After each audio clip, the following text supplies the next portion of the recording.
lagi sama aku Desiner Aini di Cerita Dunia Mahasiswa. Apapun ceritanya, ambil hikmahnya. Nah, kali ini kita kedatangan tamu spesial. Kira-kira siapa ya? Kak Ibrahim Gustaf Amani. Boleh dong Kak, kenalin dirinya dulu. Halo, perkenalkan nama saya Ibrahim Gustaf Amani. Saya dari Teknik Informatika, saya angkatan 23. Oh iya nih, Kak Ibrahim ini kan menjadi salah satu peserta seleksi lomba nasional Universitas Debating Competition ya. Boleh dong Kak bagi-bagi nih kitanya bagaimana Kakak bisa se-excited itu dan mau mengikuti lomba ini. Kalau mau sih mungkin gara-gara itu ya, dulu ada experience di SMK pernah ikut lomba. Lombanya itu sebenarnya bukan debat bahasa Inggris tapi debat bahasa Indonesia di FLS 2N. Saya kebetulan waktu itu juga agak dalam masa-masa suka debat, yang istilahnya orang yang ngomong apapun aku debatin gitu. Jadi sama teman-teman, ayo ikut aja itu FLS 2N debat, dan syukurnya waktu itu saya dapat juara 2. Tapi setelah itu karena pandemi dan lain sebagainya saya nggak pernah ikut lomba debat lagi, dan sekarang baru ikut lagi NUDC gitu kan. Dan karena saya juga pernah lumayan lah bahasa Inggrisnya, jadi saya nyoba ikut. Jadi punya pengalaman lagi ya. Jadi makanya untuk excited ikutan lomba lagi. Nah, apa sih Kak yang Kakak pengen dari selama jadi peserta lomba NUDC ini? Apa yang Kakak harapin gitu dari lomba ini? Apakah Kakak ingin menang atau bagaimana? Kalau harapannya sih ya mungkin di semua lomba juga sama ya. Yang pertama pasti pengen juara. Betul. Itu mau apapun, kalau misalnya harapannya bukan juara berarti mindsetnya dari awal udah salah gitu. Betul. Terus yang kedua itu cari pengalaman, cari hal-hal baru yang bisa didapetin dari pedebat-debat lain, peserta lomba lain, dan itu lumayan banyak lah yang didapetin meskipun sayangnya kali ini nggak menang. Aku mau nanya lagi nih Kak, apa sih langkah atau step by step dari yang Kakak lewatin dari awal sebelum Kakak mengambil lomba ini gitu? Maksudnya sebelum Kakak menjadi peserta lomba ini, apa sih langkahnya itu? Kalau langkah sebenarnya agak simpel ya. Kalau dari kampus, sebenarnya kan sebelum masuk ke wilayah itu ada seleksi dari kampus dulu. Dari seleksi kampus itu sebenarnya kalau saya bilang sangat-sangat simpel. Itu cuman kita disuruh bikin argumen, dikasih 15 menit, boleh pakai internet. Nah waktu itu tuh terus kita sampaikan argumennya di depan ruangan yang isinya peserta-peserta yang ikut seleksi lain. Sudah, sebenarnya gitu aja. Terus nanti tiba-tiba dipanggil dan kita jadi peserta untuk NUDC bagian wilayah ini. Sebenarnya dari Language Center dan dari kemahasiswaan bilangnya bakal ada coaching, sayangnya itu tidak ada ya. Jadi kita harus latihan sendiri, kita harus semuanya sendiri gitu. Ada memang briefing yang waktu itu disampaikan oleh misalnya dosen bahasa Inggris kita dari luar negeri. Sayangnya cuma satu hari saja gitu. Padahal kalau misalnya bisa lebih dari satu hari itu kita bisa lebih. Kalau sistem nasional University Debating Competition ini biasanya itu Kak bagaimana sih gitu? Boleh lah Kakak kasih cara atau debatnya tuh peraturannya mungkin ya, jika kalian pengen tahu gitu. Sebenarnya kalau dibandingin sama lomba debat lain, NUDC itu peraturannya agak simpel. Jadi yang paling penting itu bukan bahasa Inggris kamu atau tata bicara kamu. Yang paling penting itu argumen kamu bagus. Dah, itu aja. Mau bahasa Inggris kamu kacau, mau tata kerama, oke, ada tata etikanya yang harus diikutin. Cuman kalau misalnya gestur kayak gitu nggak ketat kok gitu. Jadi mau sampaikan argumen sebagaimana biasanya kamu dan tetap dengan sopan. Sudah, itu aja. Terus dalam mekanismenya sendiri, dalam satu debat itu ada 4 tim. Yang pertama ada opening government, yang kedua ada opening opposition, yang ketiga ada closing government, dan keempat ada closing opposition. Itu tugasnya masing-masing tentu ada beda.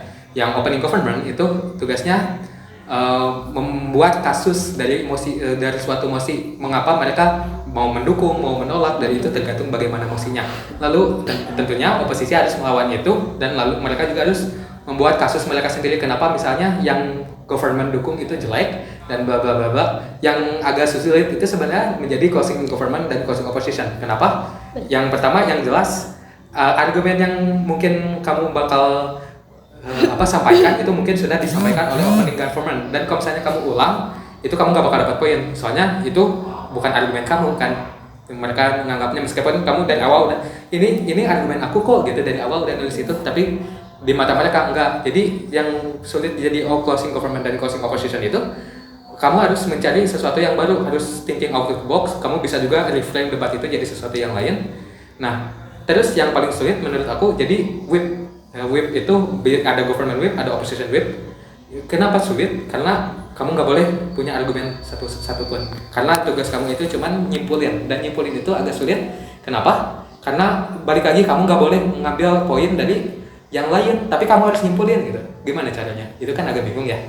Jadi itu sih asiknya juga gara-gara itu fun. Overall fun, nggak tegang sama oke, kalau tegang ada ya, cuman mungkin tegangnya nggak yang biasa dipikirkan lah gitu, santai. Mungkin bagi anak-anak yang ikutan debat gini Kak, banyak yang ragu mungkin Kak, atau takut karena nggak bisa jawab dari mosi ini, atau mungkin mereka juga nggak bisa jawab dari lawannya yang karena pro kontra atau kontra. Itu gimana sih Kak tips biar kita tuh bisa gitu menjawab argumen gitu dengan cepat, kayak nggak loading dulu gitu Kak, nggak harus mikir lagi gitu, gimana? Kalau itu gimana pola pemikiran dari awal ya sebenarnya. Kalau misalnya ada tips mungkin ada, misalnya nih kamu sebagai oposisi kamu harus menjawab dulu dari government. Kamu misalnya mereka jawab ini, cara yang paling mudah menurut aku itu tulis apa yang mereka pikir, apa yang mereka sampaikan, lalu kamu pikirin nih ini buruknya kenapa, dan itu tuh pasti bakal kepikiran mau gimana juga. Misalnya nih waktu itu ada mosi namanya itu apakah bahwa orang tua harus meminta restu dari anaknya kalau misalnya mereka mau cerai. Misalnya kita mau oposisi nih, misalnya kalau misalnya meminta anak harus ada restu anak buat cerai, itu minusnya apa? Misalnya kalau misalnya si government bilang mungkin ini bakal ada komunikasi yang lebih baik atau dan bla bla bla. Buktikan kalau misalnya komunikasi yang lebih baik itu ujung-ujungnya bakal jadi lebih jelek bagi anaknya. Misalnya komunikasi ini mungkin bisa jadi trauma bagi anaknya yang ini harusnya bukan masalah dia gitu. Kayak gitu misalnya ya. Jadi sebenarnya yang paling penting yang menurut aku tips paling ampuh itu tulis apa yang mereka itu, terus pikirin aja ini kenapa ide buruk, kenapa ini ide bagus. Gitu aja sih. Wah, banyak banget yang tadi dilewatin sama Kak Ibrahim ini ya. Sebenarnya aku juga sangat termotivasi dari omongan beliau, Kak Ibrahim ini, karena menurut aku tuh itu sangat bisa membuat kita tuh lebih semangat gitu. Kayak apa sih Kak motivasinya juga dong buat teman-teman sobat CDM nih? Motivasi apa? Sobat CDM apa sih motivasi gitu, atau memberikan saran aja gitu, mungkin mereka yang sedang ikut debat kayak lomba debat mungkin atau lomba yang lainnya gitu Kak. Mungkin ini lebih ke orang-orang yang pengen mau lomba tapi masih bingung ya. Kalau menurut aku sih jalanin aja. Soalnya mau menang atau enggak, mau hasilnya memuaskan bagi dirimu sendiri atau enggak, itu ujungnya enggak masalah gitu. Yang penting kamu coba. Kalau misalnya kamu enggak coba, kamu enggak bakal tahu apa-apa. Kamu bakal kehilangan semua kesempatan yang kamu dapat. Apalagi di Nusa Putra itu menurut saya selain peluangnya banyak, itu peluangnya juga mudah banget. Ikut aja pokoknya, terus lihat itunya bagaimana, berikan segala yang kamu bisa, ya udah gitu. Kalau misalnya untuk yang debat, mungkin yang paling aku tekanin luas wawasannya lebih diperbuka. Terus misalnya ada salah satu mosi nih, kamu harus pikirin segala aspek dari mosi itu. Baik, meskipun kamu oposisi, kamu juga harus memikirkan ini baiknya bagaimana, ini buruknya bagaimana, terus ini bagaimana efeknya kalau misalnya mosi ini dijalankan bagi semua aktor-aktor yang terlibat. Misalnya ada undang-undang yang baru dari pemerintah, ini harus dipikirkan efek ke pemerintahnya gimana, efek ke jalannya negara bagaimana, efek ke masyarakatnya bagaimana, itu semuanya harus dipikirkan. Jangan ada yang tidak dipikirkan sama sekali. Terus ini dari pengalaman kami berdebat juga ya, pastikan argumen kamu itu dieksplor secara penuh, dan pastikan argumen kamu dalam satu tim itu sinkron. Dan yang terakhir, pastikan kamu memberikan contoh sebanyak mungkin, karena tidak ada contoh yang kurang. Itu aja sih. Wah, tadi banyak banget ya yang diceritain sama Kak Ibrahim, mulai dari pengalaman dari sejak SMK ya Kak ya? SMP. Iya. Ya. Terus dari langkah-langkah gimana caranya kita bisa buat ikutan lomba debat, terus dari motivasi juga nih. Semoga bisa buat kita yang mau ikutan lomba debat nih nggak usah khawatir lagi kayak kita harus bagaimana. Karena ini adalah kita dunia mahasiswa. Apapun ceritanya, ambil hikmahnya. Saya Desti dan tim yang bertugas pamit undur diri. Dadah.